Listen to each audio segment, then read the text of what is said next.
Mishnah, on va commencer Kaf Gimel Amoud Bet, dernière ligne de la page. Kaf Gimel Amoud Bet, dernière ligne de la page. Kaf Gimel Amoud Bet, dernière ligne de la page. Donc on revient, on a vu dans la Mishnah que Rabbi Meir pense que le protagoniste peut et en mesure, en tout cas sa déposition, son argument va être retenu s'il invalide les témoins ou s'il invalide les dayanim. Et ça, la Gemara, elle demande quel droit? Pourquoi tu vas être crédible? Pourquoi tu vas être entendu, Birlal, si tu prétends que quelqu'un il est pas soul? Quelqu'un il est pas soul. Alors la Gemara a dit, on a dit tout à l'heure, une des explications de la Gemara, c'est qu'il prétend pas n'importe quel pasoul, mais il vient s'associer avec un autre témoin. Et la notion et l'invalidité ici, c'est qu'il prétend qu'il est esclave. Et donc c'est pas une déposition, c'est pas un témoignage qui le concerne seulement à lui, c'est quelque chose qui est plus général. Et c'est ça le marque de Rabbi Meir. La Gemara a donné deux explications. Dans le cas où il est épaulé, il est en plus de son argument, lui-même il a des témoins qui sont en opposition avec les autres témoins.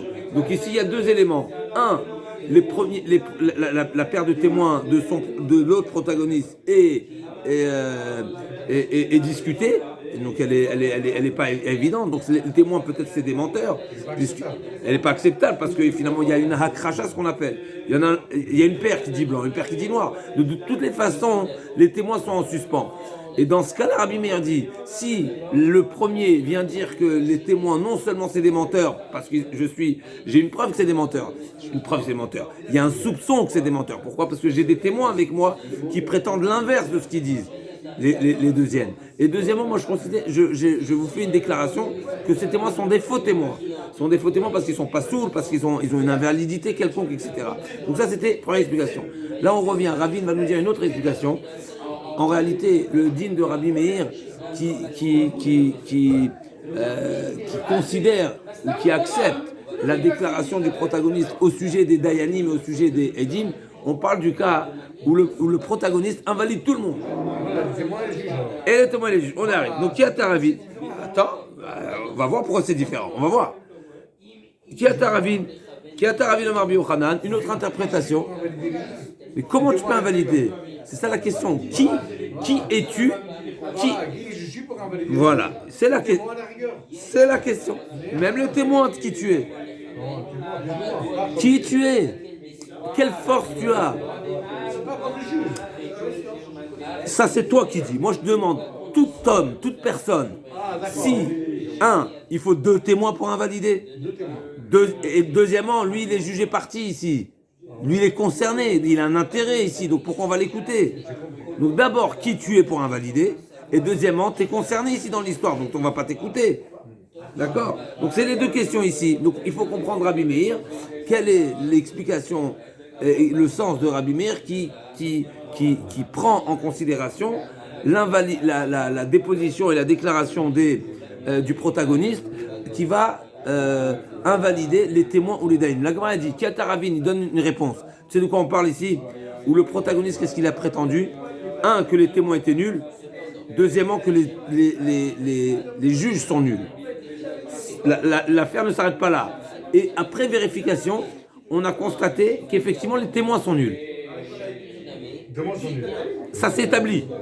Donc une fois qu'on a accepté, c'est avéré juste son accusation contre les témoins, et puisque ça a été avéré par des éléments extérieurs, donc là il y a une raison de prendre en considération sa déposition qui va pour les témoins, t'as pas besoin de sa déclaration puisqu'il a une vérification, donc c'est établi. Moi j'ai fait une déclaration, le Beddin on a fait une vérification et c'est avéré que ma déclaration est juste envers les témoins. Maintenant, est-ce que ça va être un levier pour prendre au sérieux aussi sa déposition qui va à l'encontre et invalider les dayanim, les juges, du fait qu'on a déjà constaté que ces propos ils sont avérés partiellement véridiques et exacts, donc on va lui donner quelque part un crédit supplémentaire. Donc qui a Taravin Be'edim Psulim, qui a Taravin Amar Rabbi Yochanan, Recha Be'edim Psulim Dayanim Ksherim, Migo de Pasle Edim, Pasle Nami Dayane, Sefa Be'dayanim Psulim, Be'edim Ksherim, des Migo de Pasle Dayanim, Paslenami Edim. Donc il y a une double déclaration ici. Il y a une déclaration double. Et Rabbi Meir, c'est de ça que Rabbi Meir parle.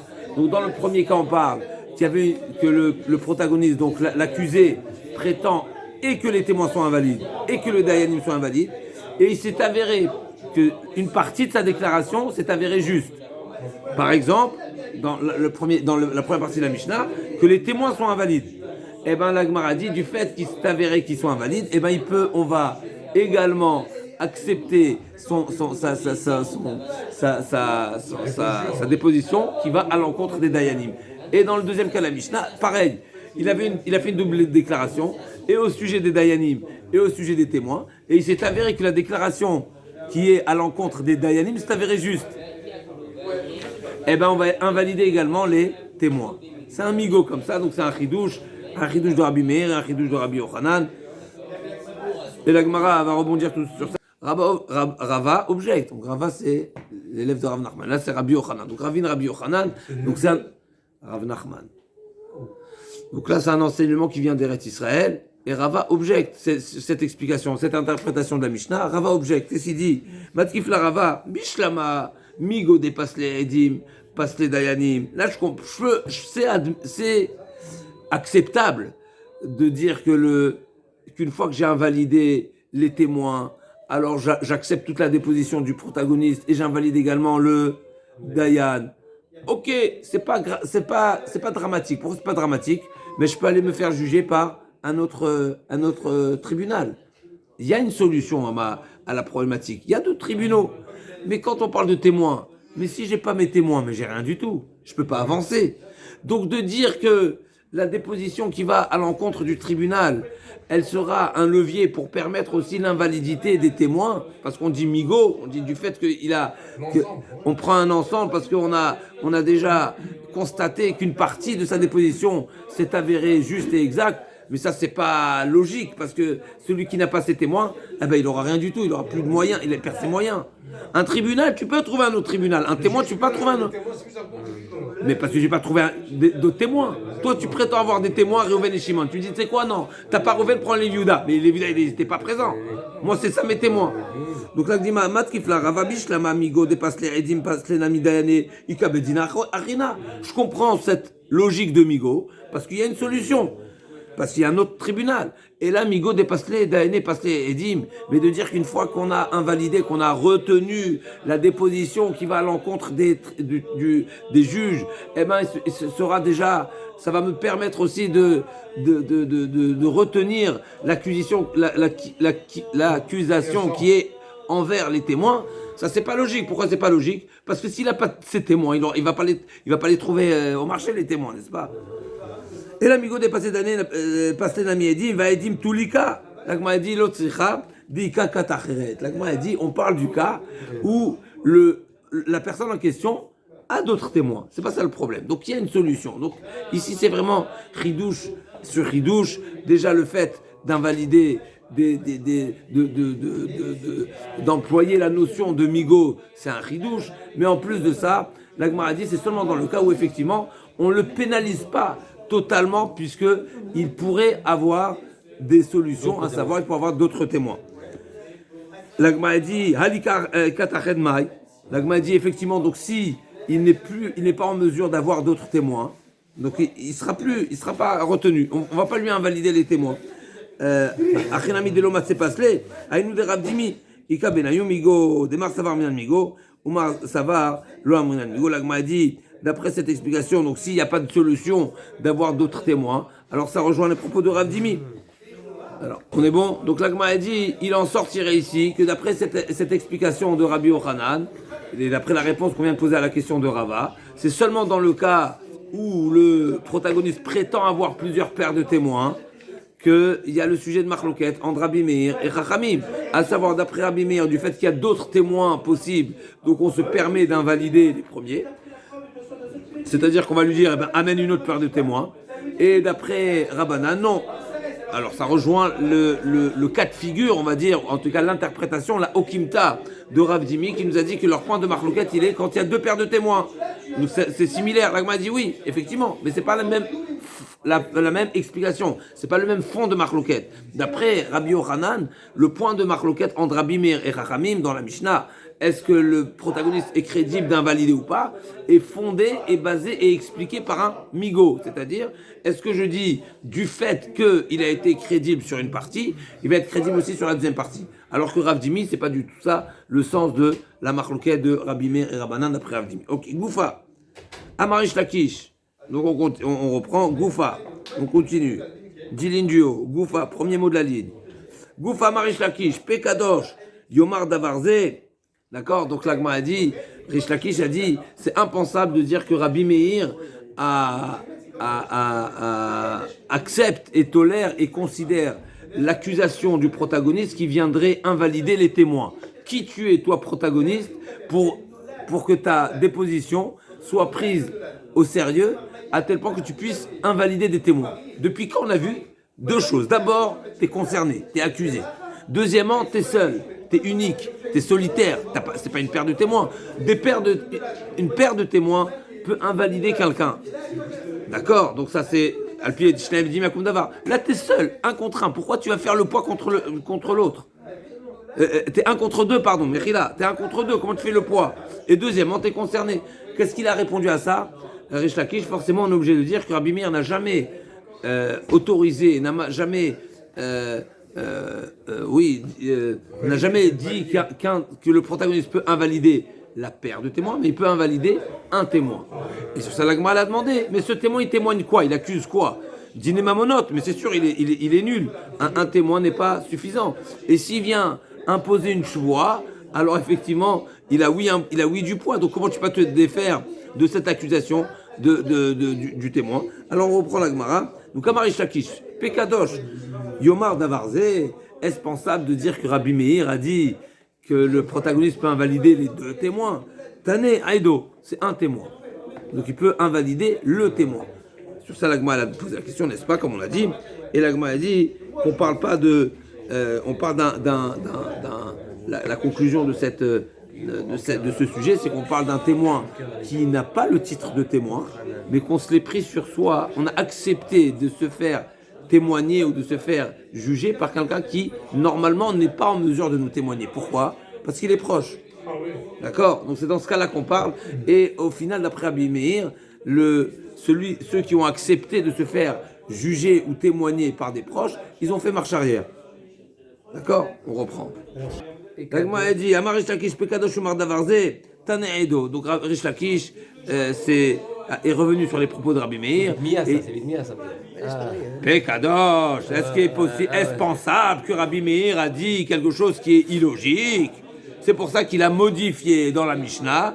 On ne parle pas de Aedav, ses témoins au pluriel, parce qu'une personne solitaire n'a pas la force d'invalider une paire de témoins, mais il est oui en mesure d'invalider un témoin. C'est pas la finalité de la Gemara, mais la Gemara revient sur ça d'abord. Comment est-ce possible? La Gemara dit Eni Vamar Oula a dit au sujet de Rish Lakish, Aroed Rish Lakish Vetamidrash Kilo Oker Arim Vetochanan Zebazé. Et donc quelque part, ici on a l'impression que Rish Lakish il est un petit peu avec du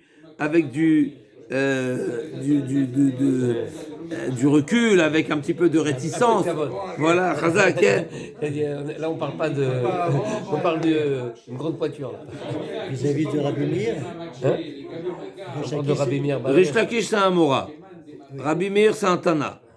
La Gemara s'étonne malgré tout que Rish Lakish, d'habitude, quand il a une question, quand il y a une incohérence à ses yeux, où il y a une incompréhension, où il y a des contradictions, et c'est un enseignement qui ne tient pas la route, il prend pas de gants.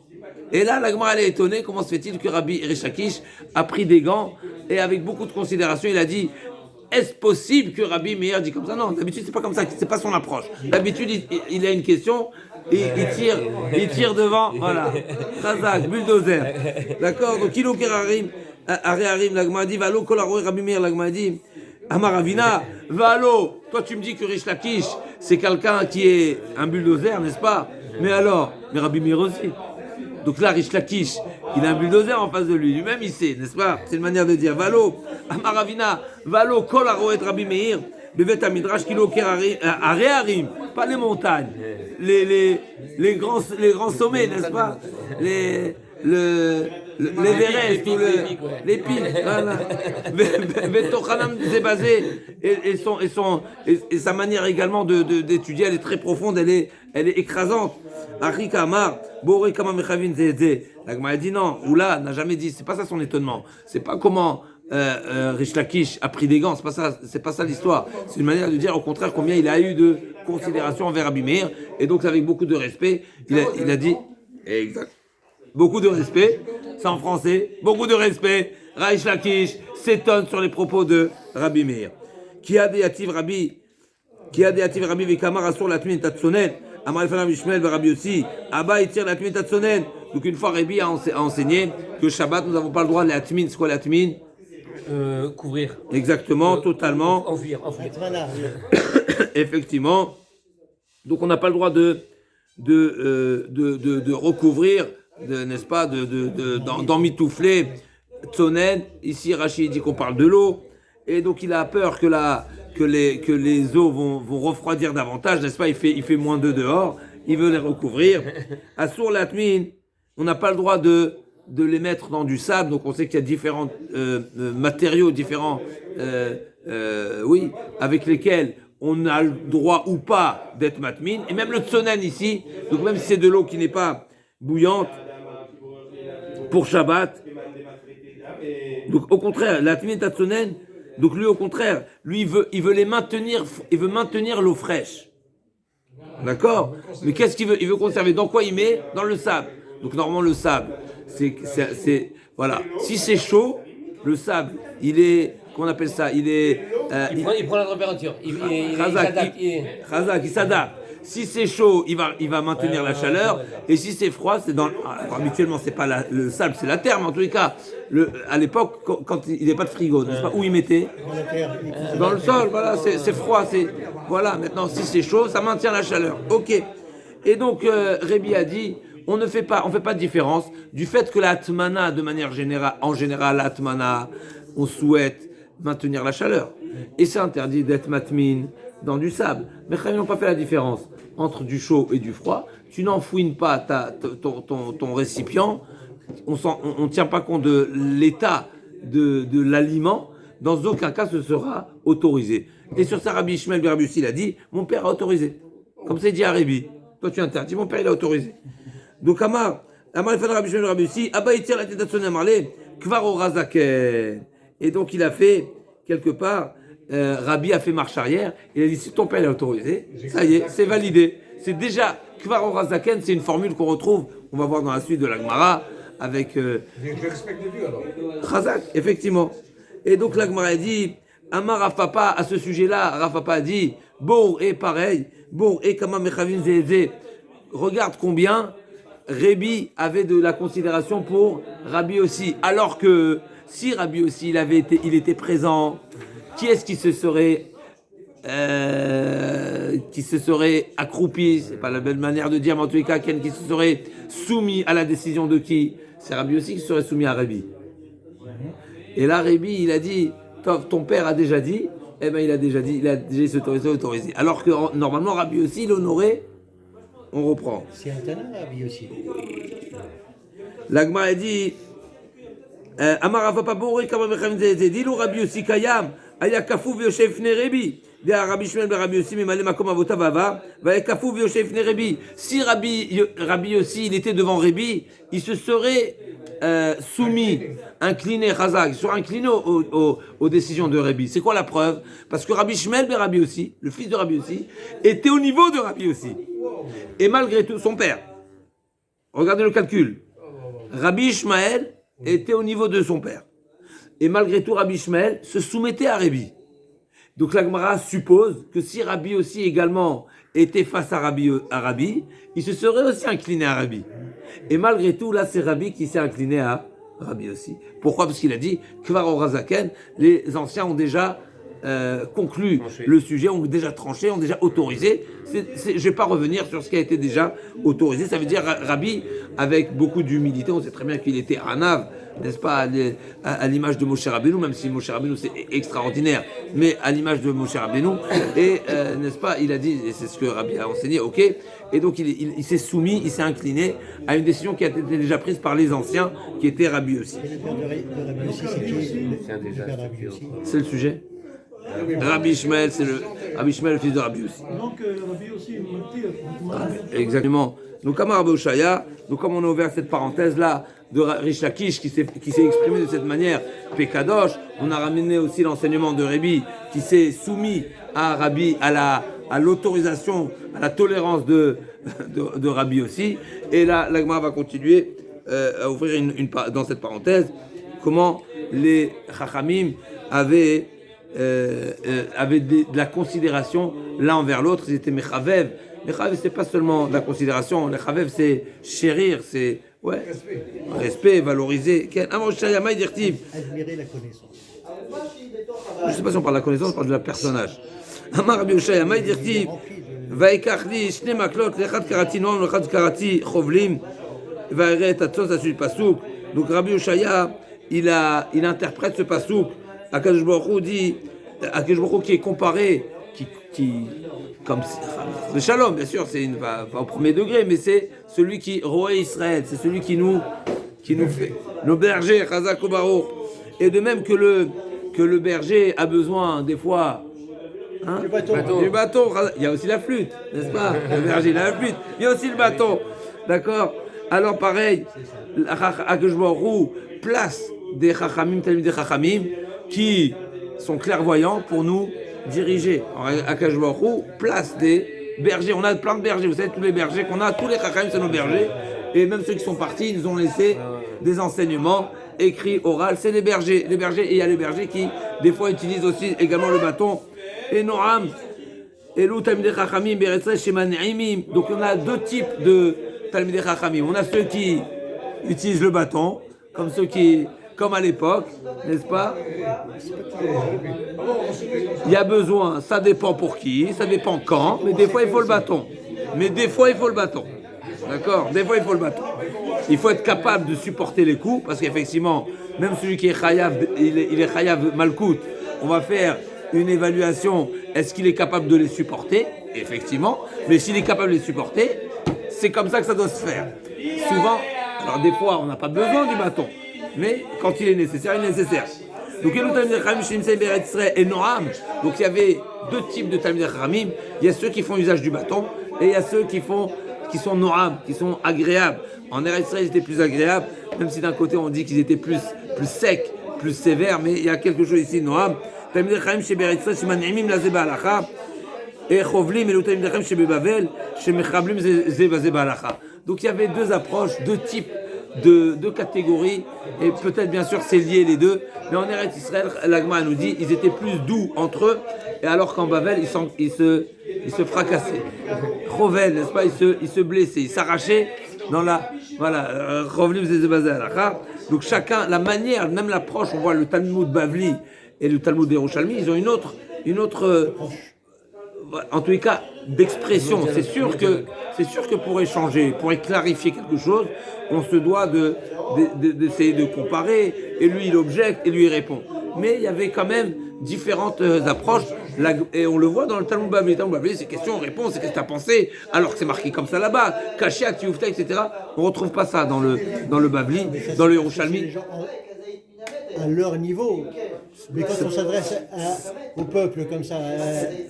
Restons ciblés. Il y a les rabbanim d'Eretz Israël, les rabbanim de Bavel. Les rabbanim de Bavel, ils s'encornent, ils se fracassent. Chovlim zeh ba'alacha, la manière, l'approche, elle est plus agressive. Alors qu'en Eretz Israël, c'est plus naïf. C'est un fait, c'est un constat. Vayomer Elai.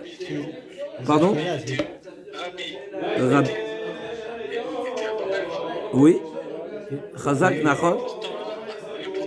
Donc la suite, deuxième dracha, Vayomer Elai. Shne bnei Yitzhar amdim ou shne zetim alea. D'accord? Yitzhar, c'est quoi Yitzhar? C'est l'huile. Et donc la Gemara dit à Rabbi Yitzhak, C'est les Talmidei Chachamim qui sont comparés, en Eretz Israël, ils sont comparés à l'huile, c'est doux, c'est apaisant, c'est bon, ça éclaire, c'est ok, c'est noir, c'est agréable. En Israël, c'est pas des Machablim. Chazak, C'est des Yitzhak. חזק, נכון. אלו תאמר שלכם זה בזה בהלכה, כשמן זית ושני זיתים עליה, אלו תאמר שבבבל, שמעורים זה בהלכה. Il y a l'olive elle-même, en soi, elle est amère. Une fois qu'on en fait de l'huile. Donc, si c'est Yitzhar, si c'est déjà devenu un liquide, n'est-ce pas, qui est de l'huile et qui est agréable, alors que l'olive elle-même, elle est encore amère. Donc, ça dépend à quelle étape on est de la préparation. Donc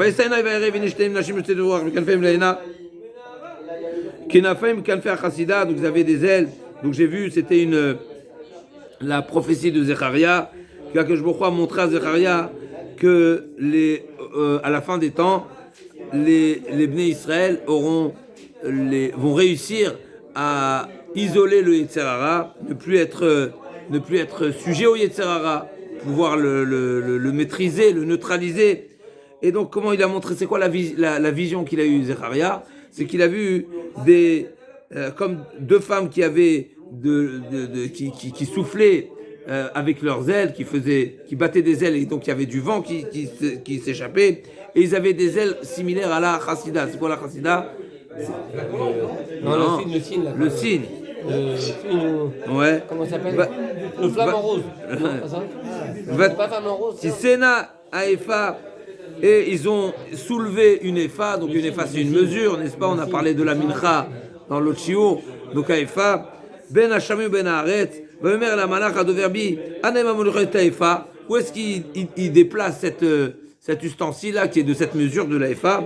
Vayomer la Livnot là-bas, Yitberet Shinar, donc il amène il la déplace en Bavel.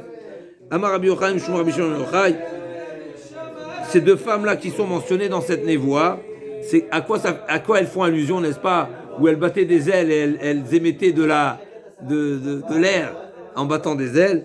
Alors, c'est quoi cet ustensile contient quoi? Il contient quoi à l'intérieur? Chanoupa. Chanoupa, c'est quoi? Chanoupa, quel caractère? C'est un caractère, c'est une mida. Hein? Oui. C'est l'hypocrite. Chanoufa.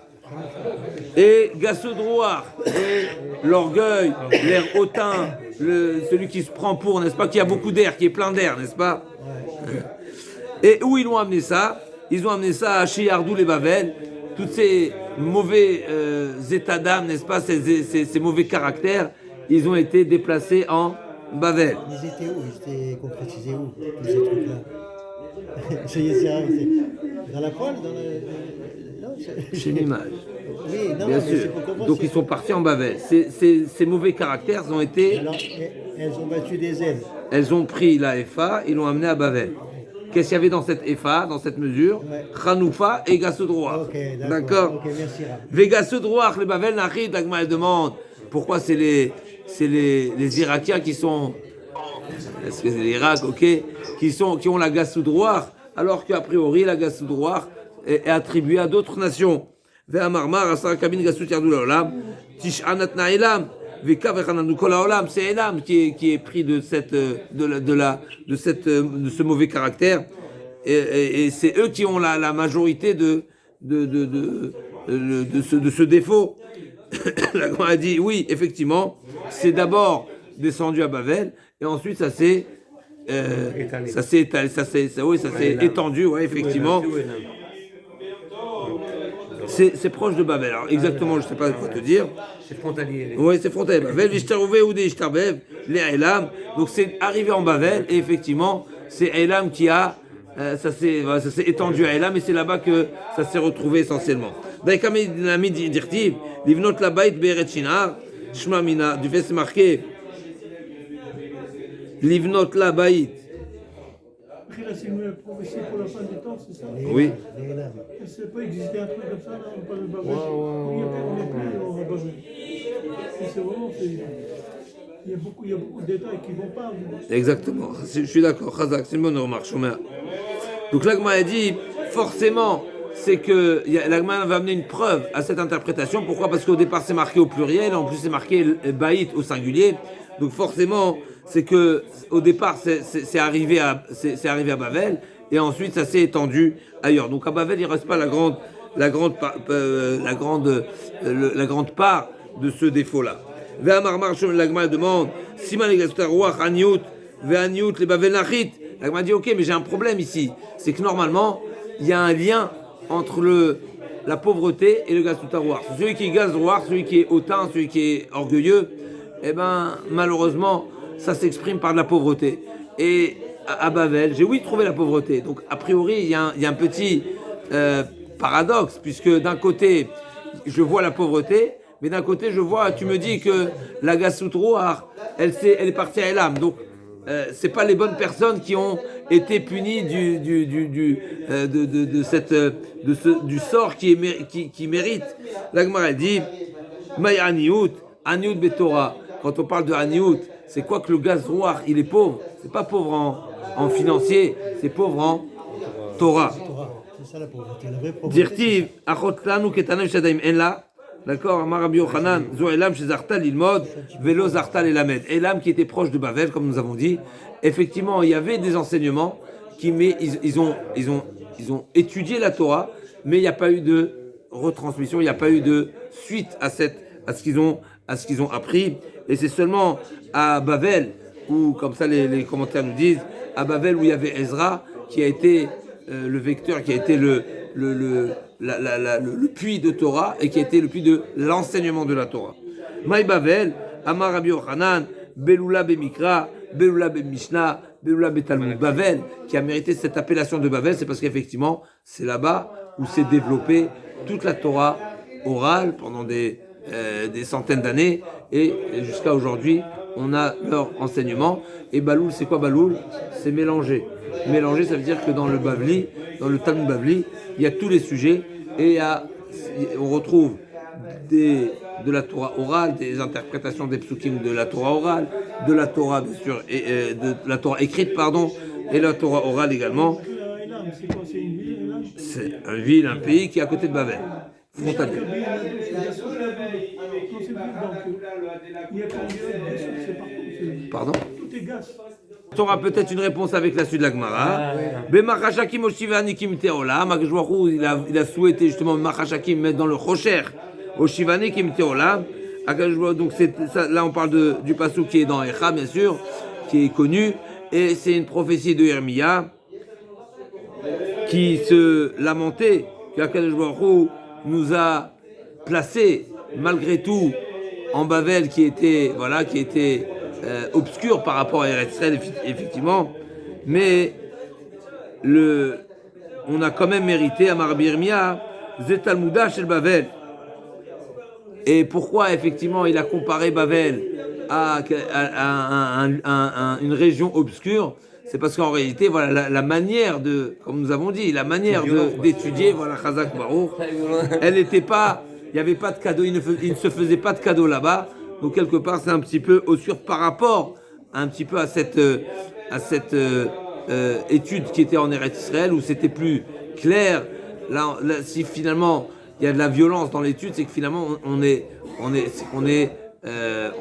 qu'on appelle ça, c'est qu'il nous manque de la compréhension, c'est qu'il nous manque de la clarté, c'est qu'il nous manque. Donc c'est comme quelqu'un qui tâtonne jusqu'à ce qu'il arrive à sa finalité. Donc ça c'était en Bavel. Alors on va avancer la Mishnah rapidement, s'il vous plaît. Soyons concentrés, c'est simple, c'est lié au sujet que nous avons discuté tout à l'heure.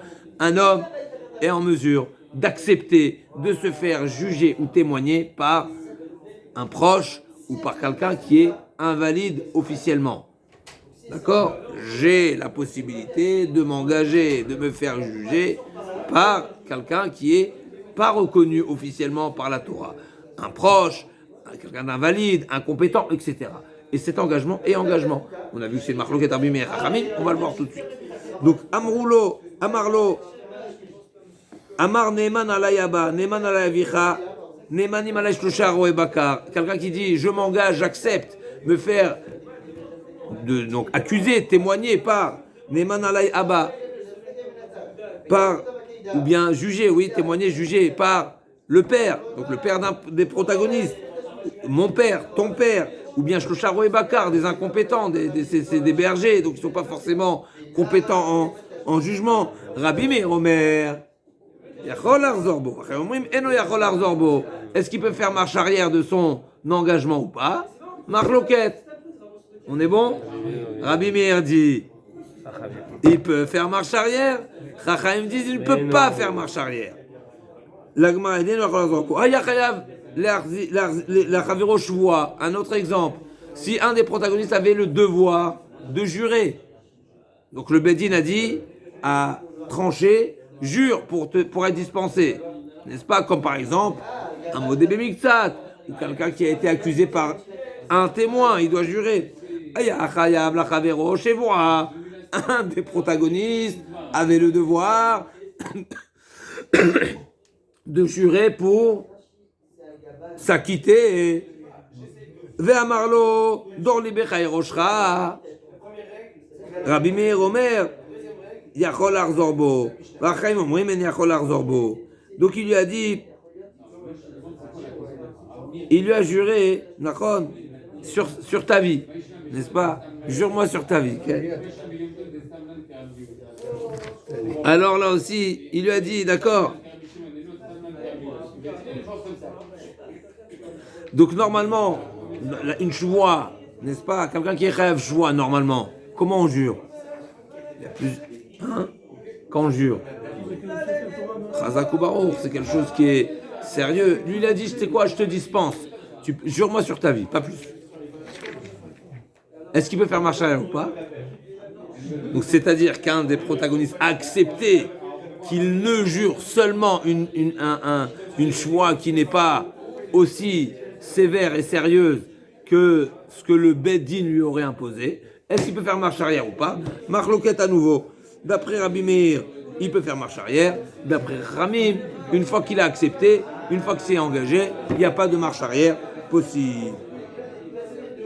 Amar Avdimi Bered Rav Nachman, Bered Rav Yosef. On m'a dit de quoi il s'agit dans la Mishnah. Amar Avdimi Bered Rav Nachman, Bered Rav Yosef, Kingon de Kibla Lebechat. De quoi on parle ici? On parle qu'il y a l'engagement d'un des protagonistes et qu'il a accepté de se faire juger par son père de l'un ou de l'autre, mais c'est pas le seul juge. Il y a d'autres juges. D'accord? Donc il a accepté en tant qu'un juge. Donc qu'est-ce qui manque à la constitution de ce tribunal? Donc qu'est-ce qui manque? Un juge. D'accord? Donc il y a deux juges cachers, et lui il a accepté de se faire juger par un juge, un troisième juge qui n'est pas cachère. Amar Avuda Amar Shmuel. D'accord? Et c'est seulement dans ce cas-là. Le chidouche de la Gemara est, donc dans la Mishnah on a vu Marloquette, est-ce qu'il y a marche arrière possible ou pas? Il y a un chidouche dans la Gemara, tu sais de quoi on parle? On ne parle pas du cas où c'est le seul juge. Et là ça aurait été une évidence quelque part, ou plus simple de comprendre Rabbi Meir qui dit je peux faire marche arrière. Pourquoi? Parce que je fais marche arrière de quelque chose qui en soi est zéro. Parce qu'il y a un juge invalide. Par contre là, j'ai deux juges valides. Donc de donner la possibilité aux protagonistes de faire marche arrière, c'est un très grand ridouche. En tout cas, c'est un plus grand ridouche. Parce qu'il y a deux juges cachers sur trois. Amar Abuda, Amar Shmuel, Marloquet de Machulecha. Là, on arrive au vif du sujet. Donc, de quoi il s'agit, encore une fois? De quoi il s'agit? On a deux protagonistes qui se trouvent devant deux juges. Le troisième juge, c'est le père de l'un d'entre eux. Et le tribunal a tranché quoi? Que Réhouven est chayav de payer, ou pas, ou dispensé de payer. On va voir tout de suite dans la Gemara. Et le perdant au jugement, il dit quoi? Marche arrière. Non, je veux me faire juger par trois juges valides. Rabbi Meir dit, il peut faire marche arrière. La Gemara précise, première précision, même si c'est seulement le troisième juge qui est problématique, il peut faire marche arrière. Ah, il y a deux bons juges, malgré tout je vais faire marche arrière. Deuxième précision, Amar Rav Yehuda Amar Shmuel, Machloket b'machul lecha, aval be'eten lecha divrei hakol yachol larzorbo. Premier avis, tout ce que le point de discussion est seulement dans un cas où c'est une dispense, c'est-à-dire il n'y a pas un engagement qui m'engage à réaliser une action. C'est seulement renoncer à un droit. Mechila, c'est un abandon de droit. Un abandon de droit. Je renonce à mon droit. Dans ce cas-là, c'est plus simple, puisque quelqu'un qui renonce, il y a plus de, on va dire, c'est une acceptation plus simple qu'un engagement qui est dépendant d'une action. Quand je dois faire une action, tant que l'action n'est pas réalisée, on appelle ça mechoussar, maasé. Il manque l'action, donc l'engagement est faible. Par contre, quand mon engagement ne nécessite pas ensuite une action, puisque je viens être mochen, donc c'est j'abandonne, je renonce à un droit. Donc là, la Gemara dit, c'est dans ce cas-là seulement où il y a une marloquette. Est-ce que l'engagement est engagement ou pas? Mais si l'engagement était constitué à débourser, tout le monde dit que je peux faire marche arrière. Pourquoi? Parce que tant que j'ai pas déboursé, tant que c'est pas réalisé, c'est pas acté. Et donc c'est un engagement qui est du vent. Par contre, quand je renonce, il n'y a pas d'action à faire. Donc mon renoncement est phase finale. Il y a juste la parole. Tandis que l'autre, Dans les deux, il y a juste la... Oui. c'est qu'il y a un peu. Oui, mais je m'explique. Non. Rabbi Yochanan ne dit pas du tout. La marloquette, c'est be'eten lecha. Tout ce que Rabbi Meir pense qu'il peut faire marche arrière, c'est seulement quand il s'est engagé à donner. Et sur ça, Rabbanan disent, même dans ce cas-là, il ne peut pas faire marche arrière. Rabbi Meir dit, dans ce cas-là, précisément, je peux faire marche arrière. Pourquoi? Parce qu'il y a encore l'action qui n'a pas été réalisée. Mais be'machul lecha. Donc c'est la vie opposée. Mais si j'ai renoncé à mon droit, même Rabbi Meir est d'accord qu'il n'y a pas de marche arrière possible. Donc c'est opposé. Donc encore une fois, on a une marloquette, Rabbi Meir et Rachamim. Est-ce que je peux faire marche arrière ou pas? Il y a une marloquette dans la Gemara. C'est quoi le cas de discussion? Est-ce que le cas de discussion, c'est lorsque je me suis engagé à donner? C'est seulement dans ce cas-là que Rabbi Meir a dit que je peux faire marche arrière. Mais dans le cas où j'ai renoncé à mon droit, même Rabbi Meir est d'accord que je ne peux pas faire marche arrière? Ou bien non? La marloquette, elle est quand je renonce à mon droit. Que dans ce cas-là, Rabbi Meir dit que je peux faire marche arrière et Chachamim disent que je ne peux pas faire marche arrière. Mais quand c'est un engagement de donner, tout le monde est d'accord que je peux faire marche arrière. C'est la discussion dans la Gemara entre Shmuel et Rabbi Yochanan. Donc Rabbi Yochanan, beten lecha marloquette. Il va aller où? beten marloquette aval b'machul echad divrei hakol en yachol lahzor bo. או דילמה בין בן זוג ובן זוג מחלוקת, תשמע דאמר רבא, מחלוקת בטן לך ומחול אחד, דברי הכל, אין יכול לחזור בו. D'accord? Donc là, je me ramène une preuve que d'après Rabbi Yochanan, quand Rabbi Yochanan a dit que le point de discussion est quand il y a engagement de débourser, c'est seulement dans ce cas-là qu'il y a marloquet. Par contre, si l'engagement est de renoncer à une dette, eh ben, tout le monde est d'accord qu'il ne pourra pas faire marche arrière parce que c'est déjà acté. Une fois que j'ai dit je suis mochel, il n'y a pas de marche arrière possible, c'est déjà acté, c'est déjà finalisé. Donc, et là, il y a ben bezou marloquet, Rava d'Amar Keman, Rava Tamadenaf, chez l'Agman, non, t'as pas de preuve. Peut-être qu'il y a un troisième avis ici. On a Shmuel, on a Rabbi Yochanan, et on a peut-être Rava qui ne suit pas forcément Rabbi Yochanan. Peut-être qu'effectivement, Rava pense que la marloquette n'est seulement Beten Lecha et pas Bemachul Lecha. Peut-être que Rabbi Yochanan, il pense différemment. Donc on n'a pas de preuve. La